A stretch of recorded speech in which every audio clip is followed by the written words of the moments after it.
Hey, what's up, everyone? And you are tuned in to Respectfully with Miss Pretty Young Thing. I'm your girl PYT, and let's get into it. So, y'all, most of you already know that if you've seen some of my latest videos, I've been doing a couple different shows at a time right now. So, you already know Baddies Caribbean is going on, and you already know that Power will be returning soon.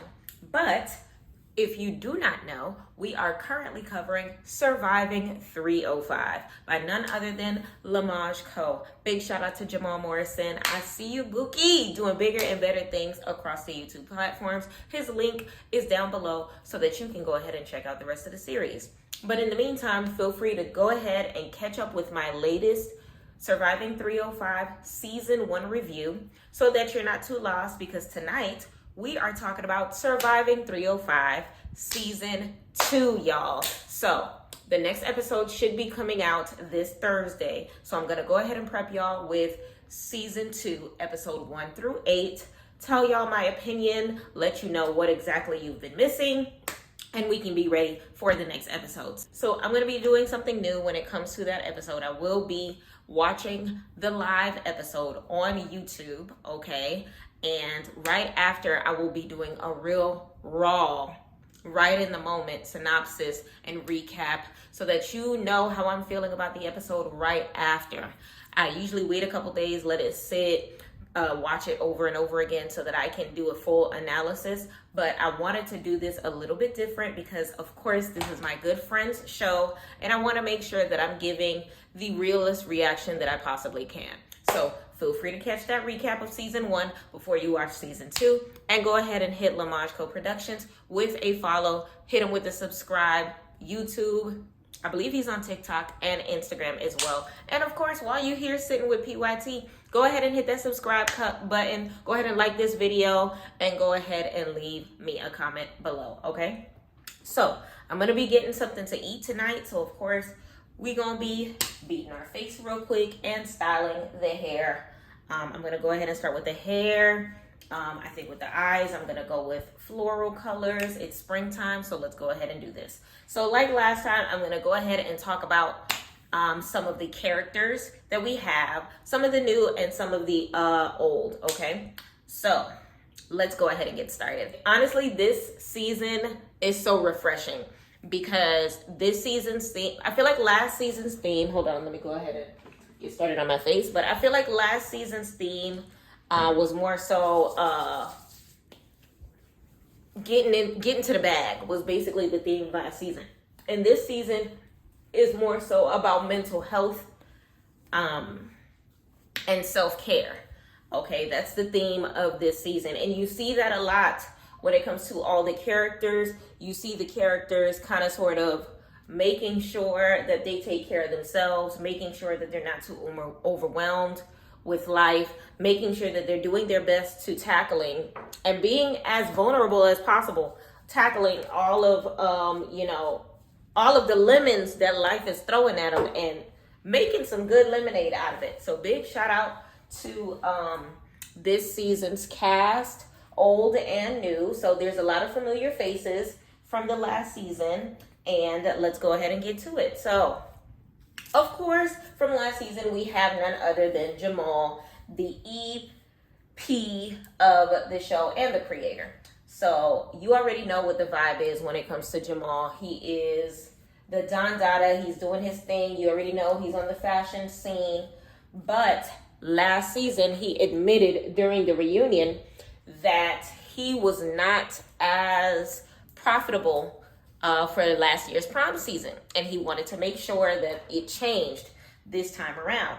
So what he ended up doing is putting prom on the back burner so that he could focus his energy, so that he could give his baby, his undivided attention by the time he did everything that he had to do with everything else that he is currently focused on. And what are one of the things that he's focused on? Self-care, of course. So right now, he had just moved out of his condo. So he had a condo on the top floor of a condominium in Biscayne Boulevard. And I know it couldn't have been, nothing cheap, because Biscayne Boulevard is a main way in Miami, okay? It's a staple staple way. I see you. Don't be fronting on the amount of money that you be making, Jamal. You was doing big things over there, okay? We love a good high-rise situation. I'm gonna call it a high-rise because you were on the top floor, okay? So that being said, he had to move out. It was quarantine. Remember quarantine? They were letting so many different people get complimentary rent, and people were signing up for this and that, and government was giving money all buku crazy. And I feel like, I don't remember the details of it, but I know that it ended up affecting him to a point in time where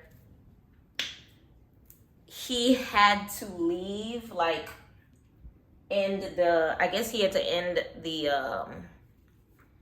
rental agreement early as far as his lease.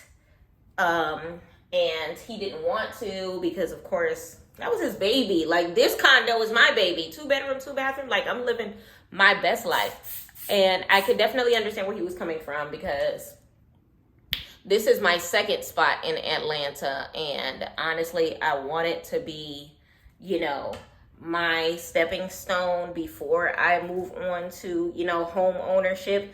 And I'm hoping that, you know, this can still be a part of my story even by the time I own my single family home. You hear what I'm saying? So I understood where he was coming from wholeheartedly when it came to his situation.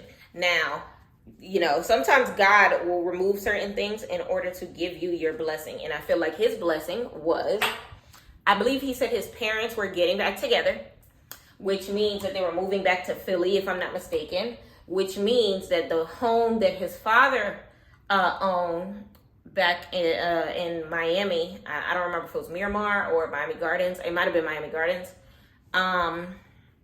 was now in ownership of Jamal and his brother. So it was passed down generation after generation. It was his grandfather's home, then his father's home, then Jamal's home. And respectfully, round of applause, because one thing about me, I am a big fan of generational wealth, okay? My family owns a 5-bedroom home in Miami. My parents didn't know a lick of English when they came to Miami from Haiti. And they got it out the mug. Both ended up learning English at the same time that I was in elementary school. And fun fact, English isn't my first language. And when it comes to that, they ended up earning their degrees. My mom and I actually got our bachelor's together. And they ended up, my mom went to nursing school. My dad, you know, was a teacher for a while and then went for his dream job of owning his own business. He is now an accountant with his own account firm in North Miami Beach. File your taxes with my daddy, y'all. And now they own a home that is worth over $1 million right off of Miami Gardens Drive. So it's one of those things where, like, that home is going to be passed down to me. I have land in Haiti in my name, and so do my 3 brothers. I feel like generational wealth is one of those things that you cannot take for granted. I feel so bad for people who their family pass away and they have nothing, if that makes sense. And honestly, I just love the fact that Jamal is able to continue to live the life that God intended him to have in the city of Miami with a new home, new beginnings. And with those new beginnings, if anybody owns a home or knows somebody that owns a home, y'all know it comes with its own challenges, okay? But it is always well, you know, it's well worth it when it's done. So he is updating the house. It's not the most modern home, okay? So he had to change outlets. He had to take out all of the wall ACs to put in central air. He had to update the bathroom, countertops in the kitchen. And then, of course, all of this cost a pretty penny, but he had to sacrifice making prom dresses in order to do it. So hopefully towards the end of the season, we will be seeing more of Jamal finishing up on his home project. And hopefully by the beginning of season 3, we will be looking at a brand new home for Jamal. I am sending traveling mercies your way, friend, because I know that you have what it takes to do bigger and better things, and I know that you will turn that house into a home for you and your brother, okay? So big shout out to Jamal when it comes to that. And of course, he's still doing his other things as well, but he ended up catching, like, I don't know, it was just back-to-back challenges for him because he ended up catching, I think it was monkeypox or something like that. I don't even know how you catch monkeypox.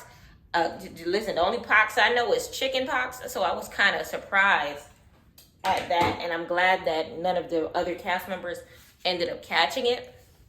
But basically, he had back-to-back challenges, and honestly, truly, I am hoping the best for you. All right, so now we're gonna go ahead and move on to my baby, Nick Nack. So remember, he was one of my favorite characters last year because honestly, he's such a queen. Like, he is such an amazing, spirited person, always, you know, in diva mode.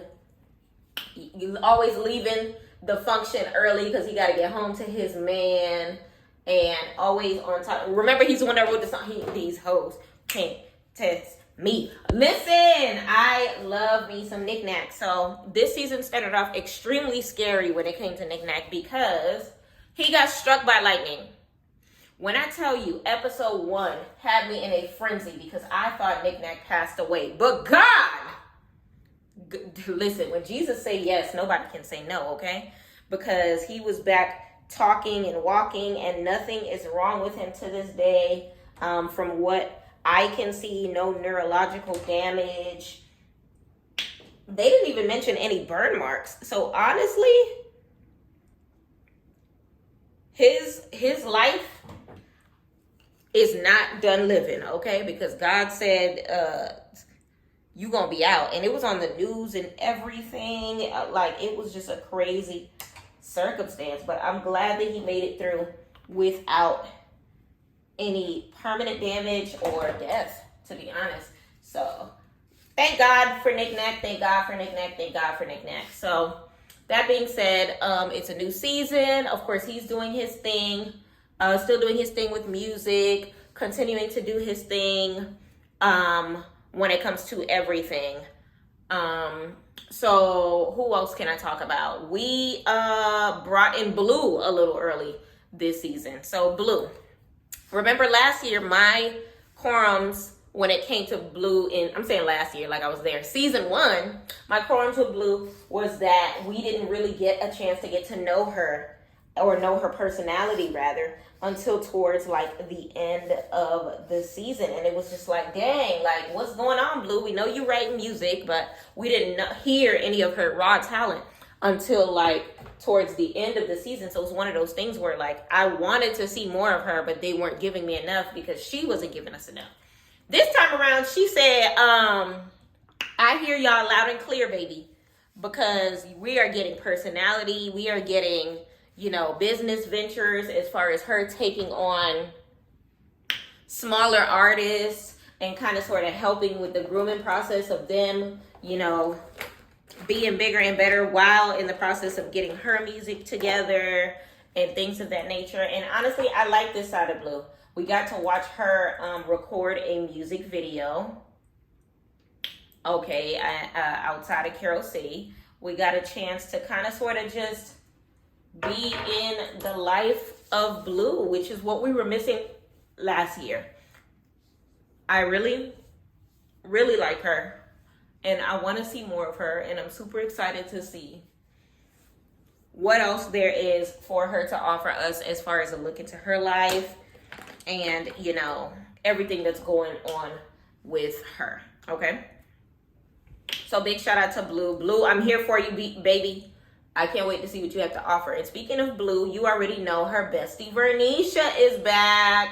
So Vernisha is back. Remember, I loved her at the beginning of season 1, and then she kind of started falling off for me towards the end of season 1 because of, you know, her attitude problems, if you kind of sort of got to break it down to something. And when it came to that, I just wasn't very fond of how she was carrying herself. Now, what I will say is this: she definitely ain't no city girl.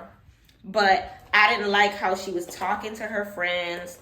I didn't like how she came off as entitled. I don't like how she came off as like expecting the world from everybody, but her not bringing nothing to the table, if that makes sense. It was just too much of that, and then her focus was more so on drama rather than her boutique, which this season, the boutique is on ice. So this time around, she's focusing her energy on herself, her dance, and school. All right, so she has enrolled back into school. She is in nursing school currently. And honestly, big shout out to her, because we already know that nursing is a very prominent field. They are an essential worker.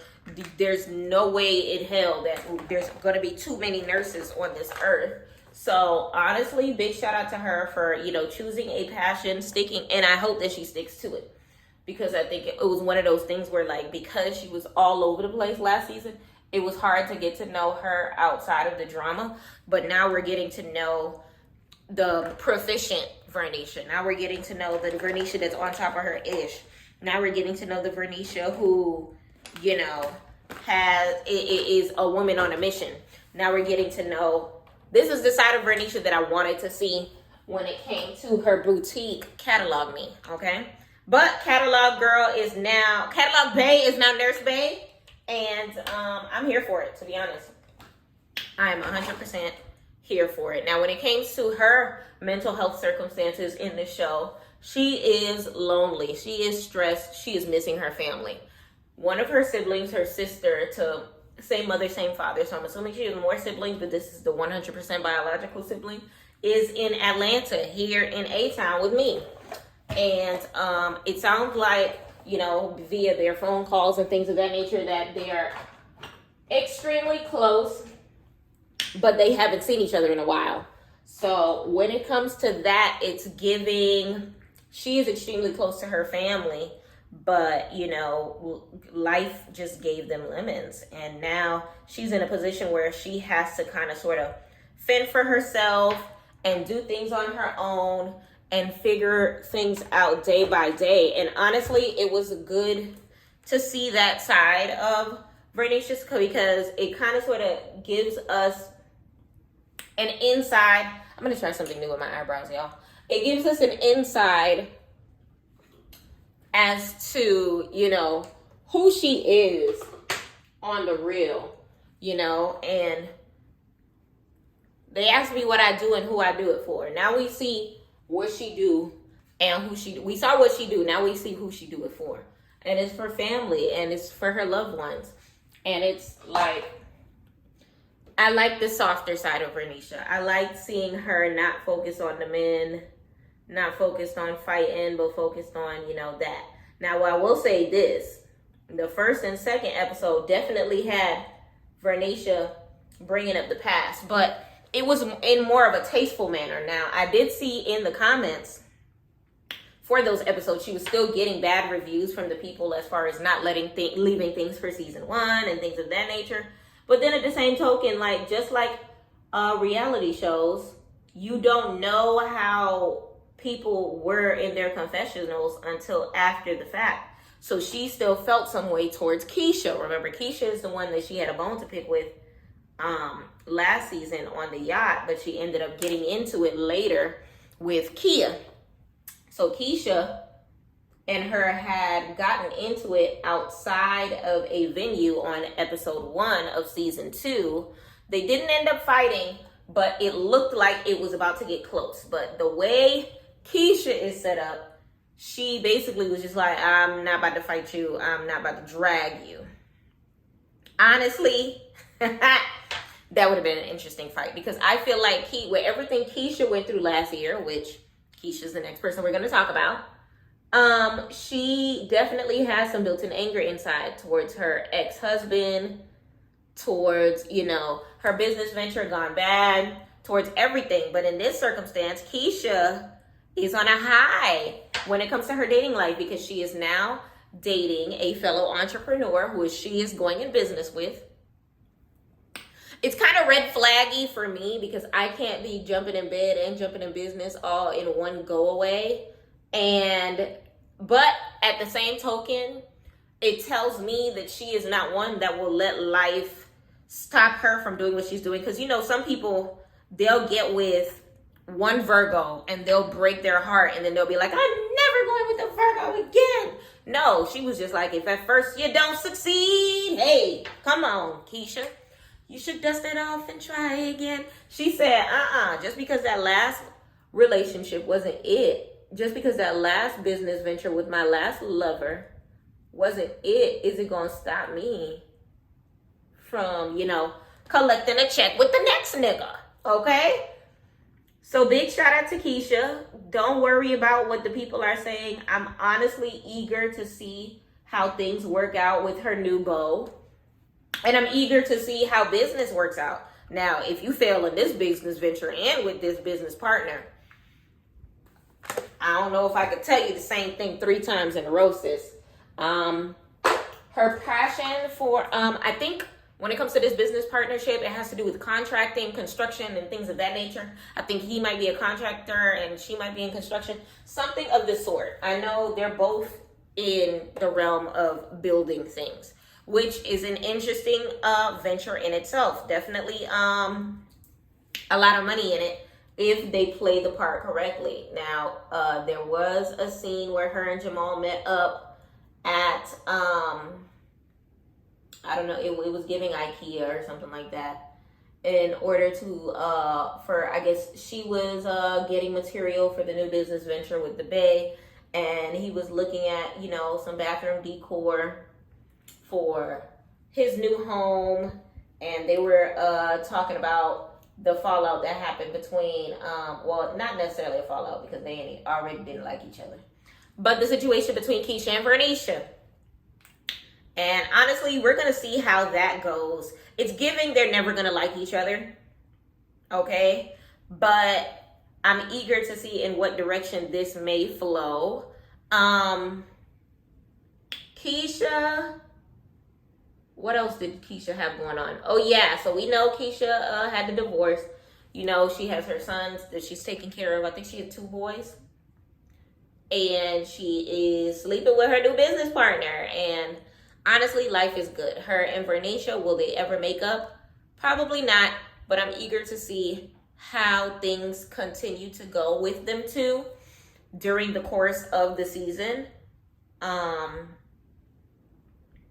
I'm eager to see, you know, how business may continue to boom when it comes to Keisha and her new business ventures.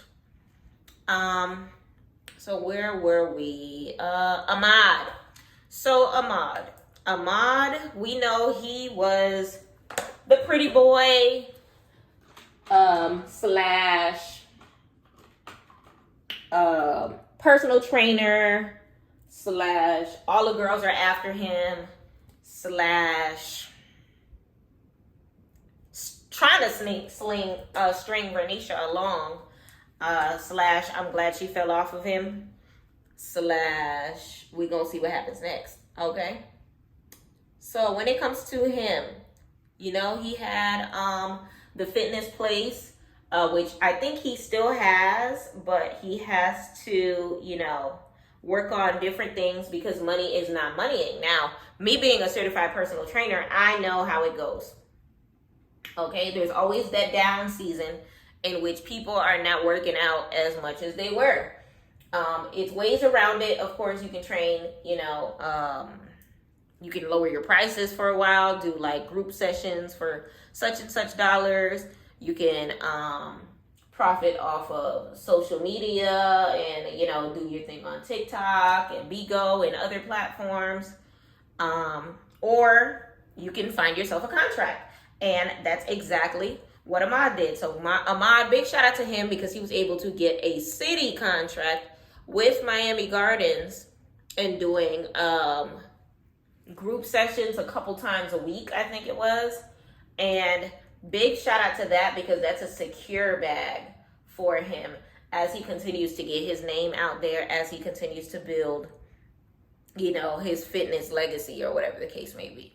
So when it comes to that, I'm eager to see which direction that it goes because I know it's a down season for him because he was even considering up and, you know, unrooting his deep-rootedness. I don't know how else to word that, but he's from Carroll City, born and raised, Miami Gardens till he died, but not till he died, because he about to head over to Houston, maybe, probably, who knows. So now the question for me is, will Surviving 305 have a franchise in Houston featuring Ahmad? We gonna see soon, okay? I honestly, if they were to continue a partnership over there, there's plenty of entrepreneurs over there. There's plenty of storylines over there. There's plenty of good people that I would love to see flourish on the YouTube scene. So big shout out to Ahmad. I'm really curious to see whether or not that's going to play out in that factor, or whether or not God has his destiny there where he's supposed to be. So as far as his mental health, he's kind of sort of on a should I stay or should I go tip. Should I try a new business venture elsewhere? Well, same business venture elsewhere, or should I stick to what I know where I know it? All right. So I'm eager to see how this ends up working out when it comes to our Ahmad, okay? The next person that I want to go ahead and talk about is Kia.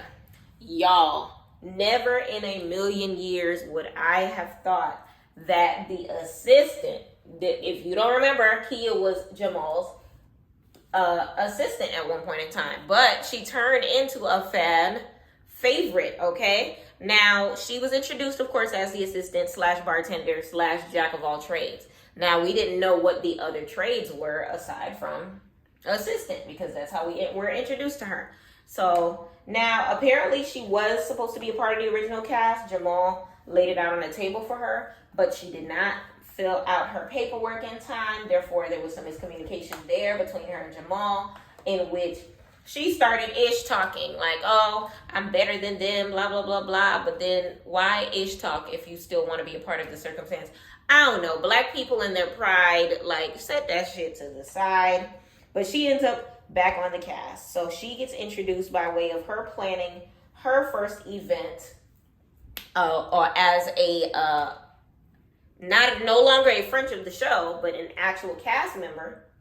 She plans a game night. So the game night, ends up happening.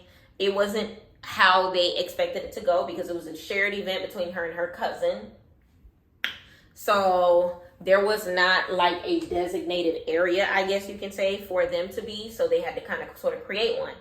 So they pulled the table to the side for the Surviving 305 cast. There was other people there. And from how they described it, they felt like they were invading their space. Like they're used to doing their game night thing every week, I think it is. And they were just like crowding up space. They wasn't playing together. It was just like them over there and Surviving 305 over there. So it was kind of weird.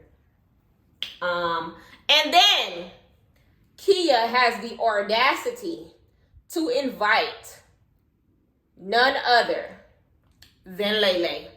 Y'all remember Lele from last season, okay? He was Jamal's love interest / user / manipulator / gold digger, if you may.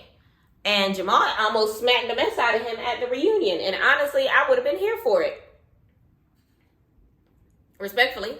I would have been here for it, because I don't like people like that. That'll sit here, you'll give them everything, and they'll gaslight the circumstance into acting as if like it wasn't enough. Or like, yes, Jamal helped him out the kindness of his heart. And yes, Jamal had a crush on him. But honestly, nigga, don't sit here and act like you ain't like him back. Honestly, don't sit here and act like you didn't string him along. Honestly, don't act like you care about him in any way except for manipulation. The reason why I say that is because, remember, towards the end of season 1, he wanted Jamal to be his manager. Okay. And I feel like it was one of those things in which, he didn't want Jamal in the way Jamal wanted him, but he knew he needed Jamal in his life because, being the New York nigga that he is, coming to Miami, a city that he don't know nobody, he might as well, play nice with Jamal so that he can suck them dry at any point in time that he possibly can, because he don't know nobody else. And no one else, I guess, was giving him the time of day. And it's one of those things where, like, maybe I'm taking it a little personal because Jamal is my friend in real life. But it's one of those things where it was just like, I wasn't feeling that. Like, I wasn't feeling that last season. I wanted to jump through my laptop, respectfully, when Jamal was, I don't want to say babying the nigga, but babying the nigga.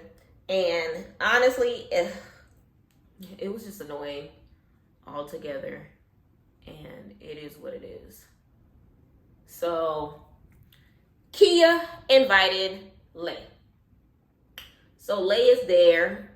Jamal is there. And he looked at me. And I looked at him.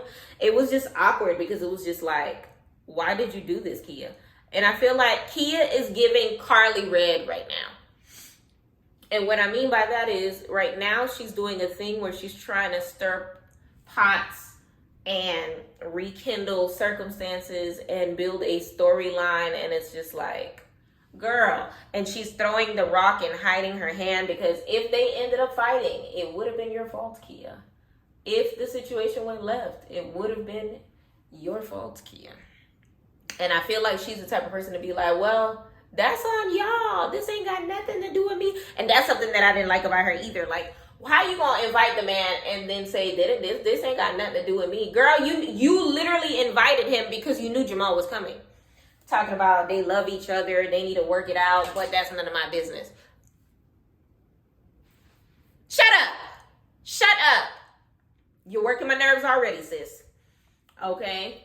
So, honestly, we gonna see how that plays out as far as her Carly Redness. I'm gonna just call her Kia Red.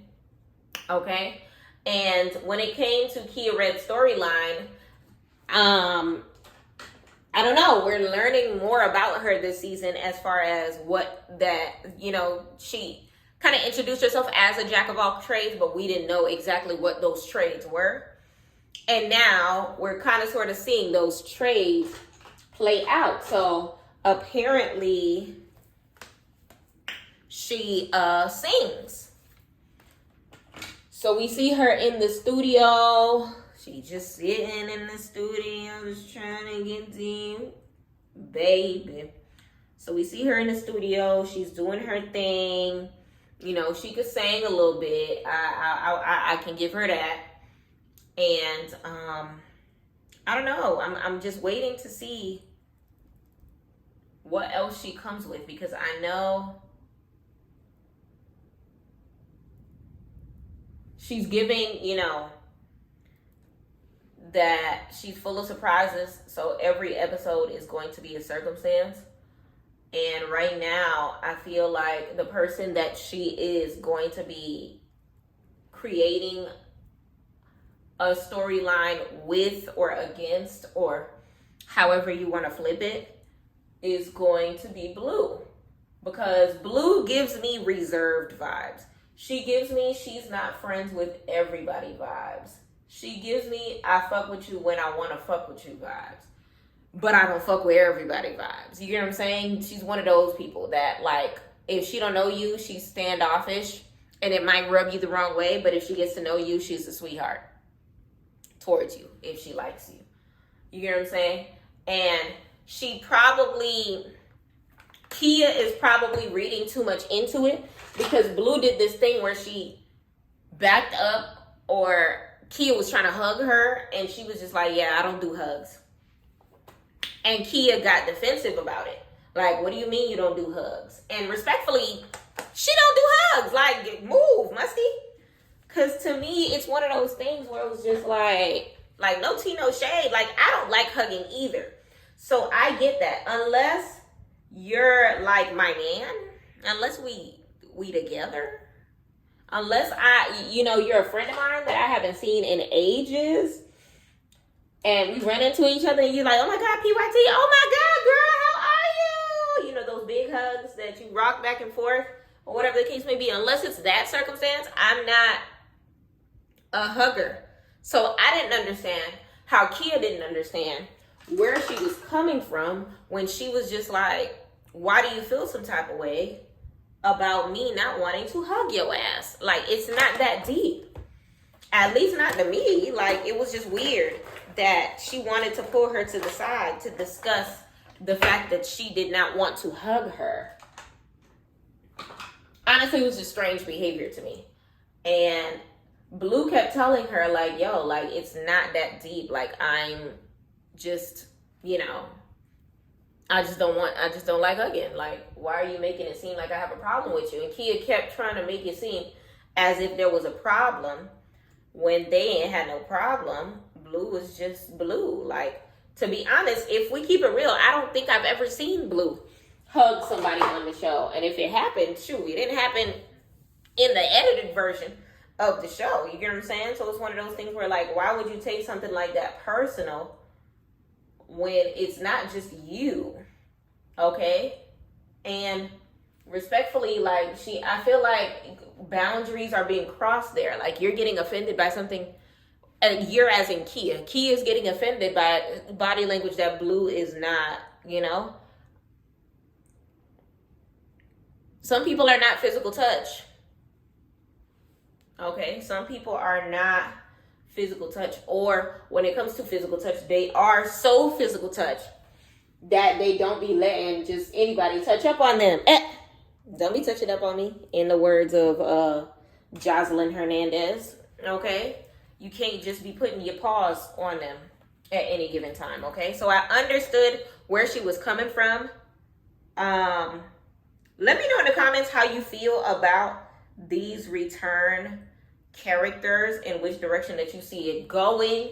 Let me know in the comments whether or not you think Lele is going to be making a return to the show. Let me know in the comments how you feel about Miss Kia. I saw that a lot of people were enjoying her and taking her side and happy to see her back. Now, I will say this. I'm glad to see her back. I am glad to see, more of her character and, what it is that she has going on. It's kind of weird to me that she kind of sort of was a part of it by way of being Jamal's assistant rather than being a part of the show. But then I feel like that was low-key shady of her, because there was a point in time where it kind of was said that, but it was kind of like overlooked or overshadowed by something else that was happening in that scene, that the reason why she didn't take it serious the year before and opted to be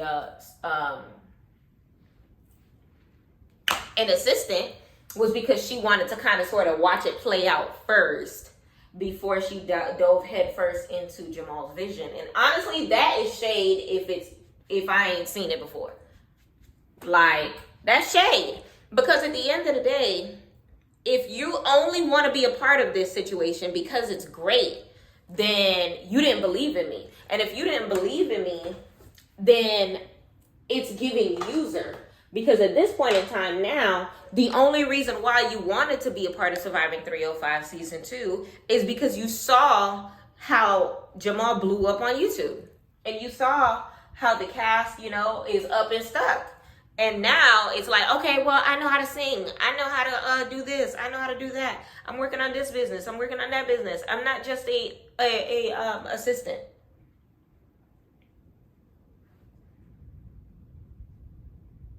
Girl, like, honestly, she gonna have to do a lot of convincing to tell me otherwise when it comes to that circumstance. Because, like, I said what I said. Like, I feel like it's giving, you're not really here. Like, at the end of the day, like, they're all there for themselves. Don't get me wrong. Nick Nack is there for Nick Nack's businesses. Vernisha is there for Vernisha's businesses. Keisha's there for Keisha. Blue is there for Blue. You get what I'm saying?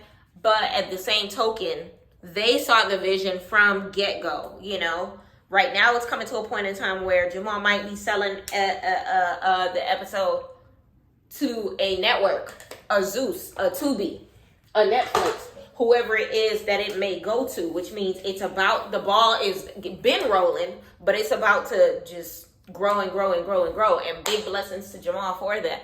But it's like one of those things where, like, any entrepreneur can understand how, sometimes people won't see what you see. And then when they finally see the growth out of the circumstance. All of a sudden, it's like, oh, I believed in you. I knew you was going to do bigger and better things. Bitch, no, you didn't. You ain't buy not one of my t-shirts. You don't even have me subscribed on YouTube. You haven't liked one of my pictures on Instagram. Why are you lying? And I feel like it's one of those circumstances where it's like, you wasn't even with him shooting in the gym. Like, he had to force you to come turn the lights on. Like, you heard last season, Jamal kept saying that she was a bad assistant, that she kept showing up to stuff late. And it's one of those things where she didn't even take her job serious for the little position that she had. And now all of a sudden you want a grander position and you upset at Jamal for not putting you front and center from the very beginning when you were the first one to get an application.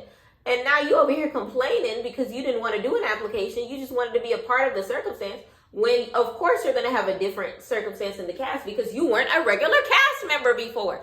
Honestly, it's getting me mad just thinking about it, to be honest. Because in hindsight, she was doing the absolute most. And it was so freaking annoying. And honestly, let me know in the comments how you feel about what I just said as far as me feeling like she low-key was using Jamal. Like, she sees his platform is popping. She sees, you know, the vision starting to come together. She sees all of that. And now all of a sudden she's like, oh, before this train take off, so that I could say I was there from the very beginning, so that I could say I was with them shooting in the gym. Let me hurry up before, because whatever the case may be, you get what I'm saying? And I feel like it's one of those circumstances, and I don't like that for her if it is. Okay? Don't try to play a player, okay, sis? But I'm going to give her a chance. We're going to continue to get to know her as this season continues. All right. And the last person that we want to talk about is going to be a new cast member by the name of Damari. I like Damari so far. I can't wait to get to know him some more. I'm a little skeptical of his personality when it comes to how his storyline is developing. But honestly, let's wait and see. Reason why I say that is because right now it's giving Damari versus Kia. Okay, and when it comes to that, I want to take Damari's side on the circumstance, but it's giving, are you lying on, who's lying, him or Kia? And Kia's side is making more sense than Damari's side when it comes to how it kind of sort of unfolds so far for the first couple episodes. So, Damari introduced himself as kind of like a party decorator, if you may. He does balloons, he does backdrops and things of that nature. And that's how he ran into Jamal in the Miami streets. So that being said, he is definitely a sweetheart. He definitely is giving hard worker. He's definitely giving, life gave him lemons, but he squeezed the mess out of him. Because we're going to get some motherfucking lemonade, okay? Because he has a prison story and you know, I think he dropped out of school. I don't know. I know school was not his forte or whatever the case may be. And he went into business on accident because he happened to be good at it. And people started hiring him for different parties and things of that nature. And things kind of sort of just fell into place. And I'm glad he didn't block his own blessing by saying no to everyone that was offering him these gigs for the parties, as far as making different entrances and balloons setups and things of that nature. So big shout out to him for collecting a bag and doing what he can to do what he gotta do. You get what I'm saying? So when it comes to his character, I like him because he's definitely a voice of reason for Jamal. I feel like he's genuine when it comes to their friendship. He's genuine when it comes to people all together, because at the very beginning, him and Blue kind of sort of were at odds because, like I said before, Blue is not a hugger. And she has a resting bitch face. And when they first saw each other, he walked straight past her because he felt like, I guess, her energy wasn't matching his, and kept it moving because he wasn't trying to, you know, start nothing, which in that kind of started something. And he went to Jamal and was just like, I didn't like the energy because Jamal wasn't at their first get together because of monkeypox. and it just created some unnecessary tension between him and Blue. But I'm glad they ended up squashing it by way of getting to know each other on a regular basis. He started going to her events, and I love the fact that he supported her for her music video, because I know how nervous she was for that. I love the fact that, you know, he gave her a chance, and now I could tell that they're going to be like two peas in a pod when it comes to this season, especially because they both can bond over their dislike for Kia. Now, I can't necessarily say that Blue dislikes Kia, but Blue don't give a damn about Kia. And Kia gives too many damns about Blue. And in the process, she's working Blue's nerves, okay? So I'm kind of sort of waiting to see what happens with that, because now is a situation in which Damari wanted to do something good for, you know, the city or whatever the case may be, and doing like a group community service project. And I guess Kia had a similar idea and nobody spoke on it or whatever. No, not Kia. Vernisha had a similar idea and she felt some type of way because nobody spoke on it or whatever the case may be. But it's one of those things where it's just like, just two heads are better than one. Nobody spoke on it then, but they're speaking on it now. So like, help him, help you, help each other. Like, I don't know. Vernisha, she's a big all about me type of person. And I don't know what her sign is, but it's definitely giving Sagittarius. Because every Sag I know is like all about me, all about me, all about me. I don't know, not one egotistical Sagittarius. I'm a little triggered. But we're going to leave that there. When it comes to Damari, her and Kia are at odds. So apparently he was supposed to be planning his event that he was supposed to plan for the team to get together was supposed to be a Taco Tuesday, something like that. Tacos and liquor and games or something of that nature. So everybody comes over and ain't no food. How you invite me over for food and ain't no food? So that's the circumstance at hand. So you got a bunch of hungry black folk coming over to his apartment / condominium. Okay, and ain't no food because apparently Kia was supposed to bring the food. Kia said she never planned on coming. Okay, that she never secured her RSVP, okay? And Damari is saying she is lying. She said that she was going to bring the food. But it's hard to tell, you know, what the circumstance is because they're part of their text messages that are cut off by way of a phone call. But Kia insisted that she never agreed to bringing food. And her story is consistent by way of the messages. His story is questionable because of the phone call. We don't know if she agreed to do it in the phone call or not. So it's one of those things where it's just like, so where's the food? But I definitely can say that if it's your house and your circumstance, I feel like by the time Kia wasn't there an hour beforehand, you should have been door dashing or running to Publix and getting some Publix subs and some chips and nachos or something. There's no reason for your guests to be arriving and you ain't even got some sort of hors d'oeuvres, some sort of Oreos, some sort of Chips Ahoy, granola bars, like, I don't know, popcorn, something for them to snack on while you run to the store and grab everything that you need to grab. I feel like that was him trying to set Kia up in a way, because I feel like he does not like Kia and he senses that the cast isn't too fond of Kia. So this is his way of getting her out the door early. All right. Now, I can't wait to see how it pans out when it comes to my theory. But the last encounter that I remember between Jamari and Kia, the cast met up at a hookah spot, just, you know, everybody all together. And in the midst of Kia saying her hellos to everybody, Damari blows his hookah smoke dead in her face. And I was just like, ooh. She better than me because she hugged him right after. I would have smacked the mess out of him. His taste buds would have been on the floor. How dare you? Because that was 1000% shade. Like, if y'all watch the video, it was just like, it was like he blew dead in her face, and it was giving intentional. It was giving sorry, not sorry. It was giving child.